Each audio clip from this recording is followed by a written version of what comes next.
Hai pelaku-pelaku diet dimanapun kalian berada. Saya mau bagiin tips-tips meraih berat badan ideal.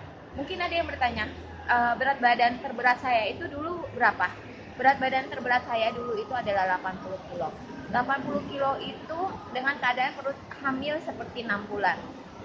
Sekarang ini saya meraih berat badan ideal dengan berat badan ideal saya adalah 57 kilo. Perut saya mengecil dan ukuran baju yang semula adalah XXL yang saya pakai itu adalah baju di counter pria, sekarang saya bisa pakai di counter wanita. Gimana sih perjuangan saya sebagai motivator diet keseimbangan ini meraih berat badan ideal? Pasti ada yang bertanya-tanya dong. Saya mau bagiin ya tips-tipsnya ya, meraih berat badan ideal ini. Gampang kok, simple banget. Pertama, pola makannya harus diet keseimbangan dan pantangan diet keseimbangan ada juga bergerak ala diet keseimbangan. Apa aja sih pola makan diet keseimbangan ini? Banyak loh yang nanya ke saya. Pola makan diet keseimbangan ini tanpa obat, tanpa suplemen dan tanpa obat suntik suntik sedot lemak enggak ya. Kita pakai cara yang alami aja. Muka seperti saya ini fresh, seger ini didapat karena saya rajin konsumsi bahan-bahan yang alami yang ada di alam Indonesia aja. Gampang kok. Pertama, pagi-pagi kita memeras jeruk lemon atau jeruk nipis yang diseduh dengan air hangat. Itu kita minum setelah 15 menit kita bangun dalam keadaan perut kosong.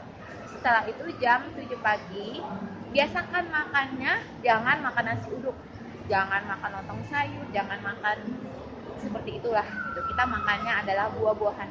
Buah-buahannya juga jangan hijau sobat DK atau pelaku-pelaku diet. Buah-buahannya itu langsung dimakan. Supaya apa? Seratnya itu lebih mengenyangkan ketimbang di jus ya sobat DK. Dan dalam pola DK itu kita tidak makan sampai kenyang kok. Kita hanya makan secukupnya saja. Secukupnya itu artinya tidak kenyang. Jadi dalam porsi nggak banyak. Porsinya yang cukup hanya untuk tubuh kita. Diukur nggak kalorinya? Oh, nggak perlu. Kita nggak perlu ukur-ukur kalori karena ribet, pusing. Kita hanya memastikan tubuh kita sendiri dan pola yang ada di pikiran kita katakan. Ini udah cukup kok buat tubuh saya. Jadi jangan rakus. Aku dulu gemuk karena rakus. Nah, jam 9 pagi kita makan snack lagi supaya apa? Supaya kita bisa nggak lapar. Sepanjang hari itu nggak lapar.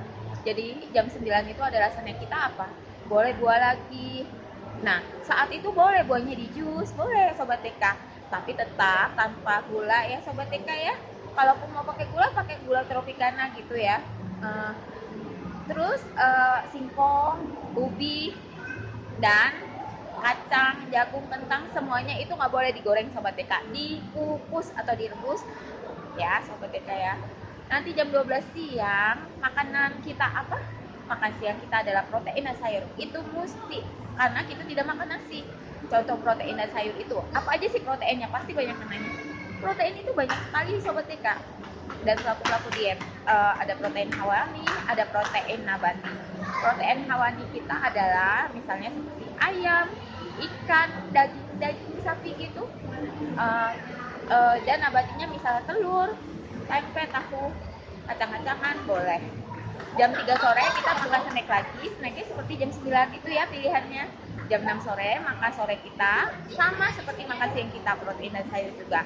Sobat DK, aku kembali akan kasih pencerahan soal pantangan diet keseimbangan ini. Banyak banget yang nanya, pantangan diet keseimbangan apa aja sih yang boleh dan gak yang boleh dimakan. Nah, dalam diet keseimbangan pantangannya adalah satu, nasi. Kedua adalah aneka makanan yang digoreng. Kita nggak makan gorengan sobat TK. Jadi pengolahan makanan kita adalah direbus, dikukus, dibakar atau dipanggang, ditumis dengan minyak baru. Itulah pengolahan makanan dalam diet keseimbangan. Dan aneka roti, mie, kue tiaw, bakso itu boleh kalau bikin sendiri. Ada juga bakso yang boleh lagi, bakso ikan, tahu bakso gitu kan. Ada beberapa yang boleh ya sobat TK, bakso yang dibikin sendiri boleh kok. Terus yang kalau aneka keripik, biskuit, kerupuk yang digoreng jangan. Terus sudah gitu ada aneka minuman manis seperti kopi saset jangan, sirup jangan. Terus adalah aneka junk food, jangan junk food ya sobat TK, junk foodan kayak kentakian itu jangan sobat BK. Dan makanan kemasan yang diawetkan seperti sosis-sosis itu jangan. Sobat TK yang baik, semuanya itu akan berhasil jika kita punya kemauan yang sangat kuat untuk meraih mimpi. Saya berhasil dalam 5 bulan turun 23 kilo. Dulu saya nggak pernah bermimpi punya berat badan ideal, tapi sekarang saya berani bermimpi karena saya jalani diet keseimbangan. Diet keseimbangan adalah diet termurah, tersimpel yang pernah ada, yang pernah saya jalani dan saya coba. Ayo, semua pelaku diet, jangan berani bermimpi aja, tapi berani juga mencoba ya. Semangat, bye.